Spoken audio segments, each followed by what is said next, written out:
Ar'allee zedaqe hawaan biraa etteeni itti qajeelchitu. Sitti qajeelchitu ati usii cafaqamii. Yoo naan jettanis lubbuun tiyya yoo na badde sas keessatti kophaatiyya. Assalaamu alaykum warahmatullaahi wabarakaatu jirtanii. Jirra kunoo alhamdulillah anilleeni. Kunoo ni agartan. Abrahaam waan natti dalagu jiru ni agartanii miti.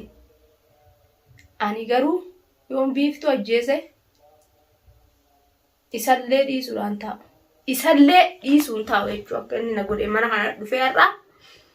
Kunoo kanatti dhiiga na boochisee ijoollee tiyyallee na jalaa boochisee jechuudha. Waleeyyan kiyya. Odoo fayyaa taatee silaa namni warda maalli haalli itti jirtu kun yoon baditti jiraadhe jechuu kiyyaaf hin jedhe. Yooniin baditti jiraadhe warda maalitti jirta atiin tun hariira atiin tun nama kanaati jee silaa na gorsee yoo silaa fayyaa qabaate ga'e anillee waan na aarsee gubadhu jiru kanaan na gubu jira wanni ati itti jirtu kun akkana jee deebisaa kannaaf jechuudha obboleeyyan kiyya deebisaa tokko nan gaafan. Waan takkitti nan gaafan. Warda maal taate akkanatti jirta naan hin jenne. Maal taate ilmaanillee tana durallee ilmaanillee facaafte naan hin jenne. Waan takkitti naan hin jiru dhuma dhadheet mool seenet uleen na gubbatti ba'e jechuudha. Arrabumaa fi uleen na gubbatti ba'e jechuudha sharmuutitti jeetu. Maalif namni as godha maalee biinii asii maareen biiniin maal asii godha biiniin as bula biiniin maal godha as bula. Biiniin mana qabaa maal godha as bula biiniin walumatti araaramna jee guyyaa tokkicha san dhufee wajjiin achi dhayne. Biiniin mana kiyyatti deebi'ellee boleeyyan kiyya fasanii hin jiru jechuu guyyaa tokko mana namatti anu guyyaan ilmaan achii guuradhu sodaadhee mana kanatti ol galu mana namaa taa'ee mana namaa sanitti illee natti dhufee wajjiin haasoo inni biiniin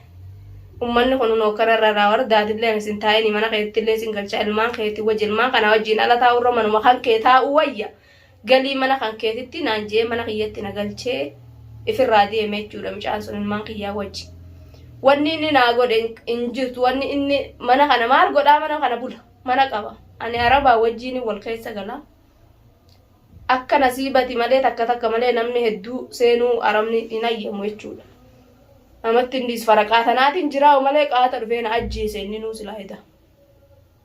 edaa inni nuu qaata dhufee na ajjeese ummatuma kana sodaate malee. Ammaa ummata kana sagalee isaa nageenyaan ka'ee fiigaa kute malee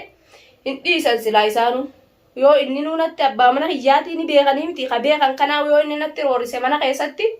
hin dhiisan jechuudha ni dubbatanii. Ammaa sagalee tiyya dhageenyaan ka'ee firraa ummanni sagalee tiyya dhagee dubbannaan ka'ee firraa fiigee jechuudha olaa doonaan. Malee na ajjeesaa jechuudha dommana kophaadhaarra nama keessa araba kana keessa galuu baadde Oromoo keessa utaate lubbuu tiyya na baase jechuudha ilmaan kiyyallee ilmaanillee jeen dhabu fayyaan qabu jechuudha. Fayyaa miti jechuudha gana argeetiin jira isaa fayyaan qabu taganallee isa wal'aanettee isaa wajjillee gubattuu miti rabbimti malaa dha'uuf biiftumaa wajjiin isa biiftuun akka isa if malee ilmaanillee hin beekne gootee jirti kun obboleeyyan kiyya nagartanii akka ilmaanillee hin beekne gootee jirti na dhiisi ilmaan isaa wallaalchiftee jirti rabbii beekan akkamiin akkana gootee gaa. Namni gaa'ee halee ishii fuudhee ishiin tunarra dhaqii haadha ilmaanii tan akka feete godhii jeen akka ishiin jetteen san dhufee na godhumu fayya jettanii meesin fayyaadhani jettanii kana sammuun isaa fayyaadhani jettanii. Ana lubbuu tiyyaa'uu sodaadhetiin jiraa jechuudha. Lubbuun tiyya garuu yooniin wanta akka ta'e rifeensi mataa kiyyaa tokkichi akkatti narraa buqqee biiftuun akkan ajjeesisiifte quba qabaadha. Malee fayyaan nan ajjeesu.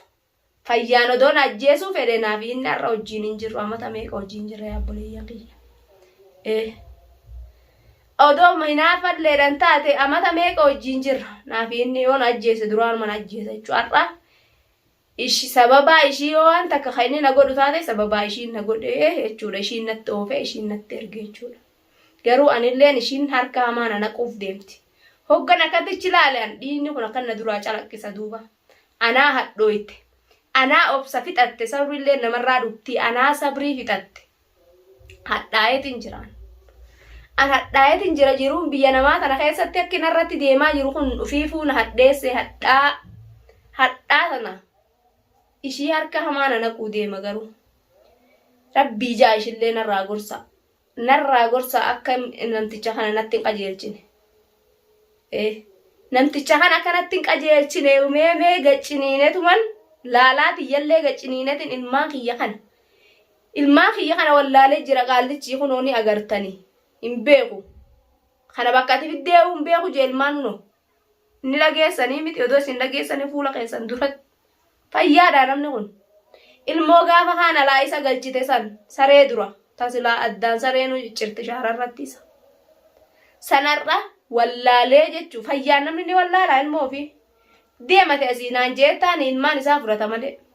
namni fayyaa qabu namni sammuu hin yaaddu jechuudha sammuun hin yaaddu anilleen akka hin yaadne na godhuufi garuu rabbiin qabaan rabbiitu nan goone rabbiin qabaa ilmaan kiyya kana makluuqa kana laalee rabbiin waa takkaa'u nan goone inshaallah namni rabbitti hirkate waan dhabe hin qabu an ilmaan kiyya akka abbaa dhaban argeetin jira gaafa rabbiin of beesisee gaafa rabbiin isa fayyisee gaafa irraa wanni irra irtun irraa haatee isaan beeke haa beeku garuu har'a wallaalee jira fayyaa namni ilmoo hin wallaalu jechuudha maraatanuu gaafa maraate sanuu hin wallaalle har'a mee akkamii wallaalee yaabboleeyyafi waan dhibani silaa gaafa sani gaafni inni ajeeffatu gaafa fayyaa hin qabne san har'a immoo akkamitti jaartii argannaan ilmaanillee wallaala namni garuu rabbii kiyya ilmaan kiyya irraa mataan an dhukkubsini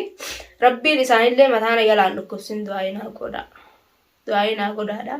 inshaallah ilmaan kiyya nin guddifadha jechuudha har'a booda itti muradheetin abbaan qaban jee hiyyeeyyee guurdisa itti citee mudhii itti dhadheetin itti citee hiyyeeyyee guurdisa lameen kanas keessatti guurdisuu ta'a garuu abbaa hin qabdaniin jaananis hin qabdaniin jaan abbaa rabbi qabdan malee abbaan keessan maraate kuta hin jaan shaarra itti nima dhuguma malee sobaa miti tun namni fayyaa qabu ilmoo wallaalu jechuudha namni fayyaa qabu ilmoo wallaalu gana amma booda abban cinaa jeenitin itti hima isaan itti hima guddaan ni beeka xiqqalleen beekuu baatu xiqqaan hin beeku guddaan ni beeka jechuudha nin qabaa jeettaa'u jira abbaa kiyya ni jira mana biiftu jira jeettaa'u jira malee ni beeka nu geessi jaachitti bira of beeka garuu har'a argee miti innilleen akka isa duratti na godhee narraa qabee baabaa taa'e ilmoo tanallee argee wayi narraa gadoo taa'e odoo har'a taani ija na bassee sanumaa ija tiyya dhabe odoo luka na cabsellee kophaa tiyyan jira namni tokkichi na biran jiru anumaan luka tiyya dhabe jechuudha maraattuun fayyaan qabne odoo mataa kiyya na falaxees dhumaa asumatti dhiinni kiyya dhiiga saree na taa'e jechuudha har'a namni fuudhee haakimatti illee na oofu jiru namni yoo silaa jaartii taate namni yoo nama cafaqellee fuudhetti haakimallee nama geessaa jechuudha inni eessan si dha'ee wal garagalee hin jenne ka'ee baafatee jechuudha akka nama hattuu tume akka nama hannaan dhufee hattuu nama waa hatu tume jechuudha akkasitti na cafaqee na biraa kutee jechuudha boleeyyan kiyya agartan fiigeetuma kutee jechuudha baafatee akkuma gaafa mana biiftuu fiigichaan kute san akkasuma fiigichaan kutee mee namni kun fayyaa jettanii fayyaa hin qabu jala mureetiin jiran fayyaa hin qabne malee fayyaa qaban jiru gana isattillee wani na aarsuu hin jirtu jechuudha isattillee wani na aarsuu hin jirtu garuu biiftuu naafi ishii rabbiin yoo adda nu eege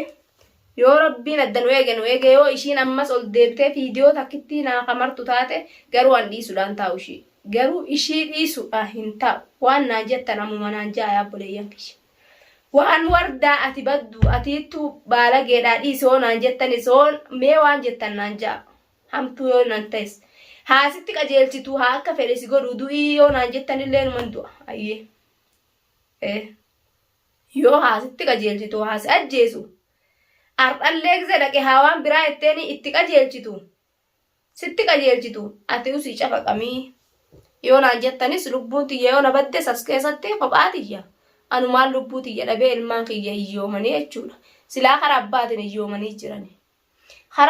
hiyyoomanii jiranii haadhallee dhabanii bilaafitti biyya tana keessatti ilmaan kiyya sareen narraa nyaatti jechuudha sammuu tiyya na tuqamtee jirtan biifuu na tuquttiiran isaan garuu anni rabbirraa abdiin muru yaa rabbi numan jaa waan natti dhufe hundatti keessattu homa natti dhufe hunda keessattu yaa rabbii kiyya alhamdulillah numan jaa sumaan natti fide takka يا ربي أنا بارس ربي تنقبن جين بيوان هنجو جؤلي يا ربي استغفر الله جيتين دفيف دوبا ديبي توي بدأت جولا توي بدأت ما يا ربي غي سمان نتفيد سما أكا اتنرى في تبيخا سما أكا نقول بيخا أنجا فرقا ilmaan kanaati sila amma reefun tana hogganni dhufeena cafa kana ilmaan kun nabira jiraachuu baatanii ilmoo tana qabaachuu baaddeerka anillee harkuma isatti du'aata isa dhiitu taane isaa fayyaan qabne kana dhiisuun taane na waqta eessee jechuudha sitti najjeese logoggoyituuti jala fanna darbeetuma kutaa jechuudha faraqaa ilmaan kanaati maleenis ilmoodhan harkaa qaba ittiin ka'ee ittiin dubbannee jechuudha ifirrallee tiitifannee jechuudha namni fayyaan deemne gaa kun lafattu hoggoytuu na darbanumaan lubbuuti jedhabe lubbuun abbaan eegi nama tana ine jani jeetuma nefirraanis jalaalaa affisee jechuudha gaa kun okkatti finiinaa natti dhufe ibiddi karra deemu kun bilbilaa natti dhufe garuu an sababaa biiftutiin ilmaan kiyya abbaa dhabanii haadhas hin dhaban odo haadhan dhabneen durachitti ishii waa goreessan booda haadha bani ilmaan kiyyallee na eeggadhu biiftu na eeggadhu garuu ati na eeggadhu yoo akka ati dalayde kun bareedaa sii ta'e inshallah sirraan kafala ulee tiyya taarran tumame tan agarta taarra sitti cafaqame kana dhaqeetuma nachiti sirraa ba'u ta'anillee akkata si kutadheetuma ilkeedhan jechuu dhiiga kan kee lafatti gassi tufee anillee atillee no dhalaadha ifirraa na dorgita anillee yoo rabbiin kiyya haqumaattu laal dubbiin beekumnaa miti haynillee namarra numa nama aansa anuma isinirraa anu ta'a inshallah booda booddedha harka kiyyatti dacha'uun ooltanii garuu an ammaaf hadhaayetiin jira ati achi teessee sanatti qajeelchitaan tokko sanatti qajeelchitee inni na cafaqee na biraa gabbaa anillee sumaaf hin dhufu nan dhufa jechuudhaan sii dhufeetiin jiraatilleen na eeggadhu qophaa'e anis siif hin dhufa akka dharraan tana na cafa isiitte kana naafiifu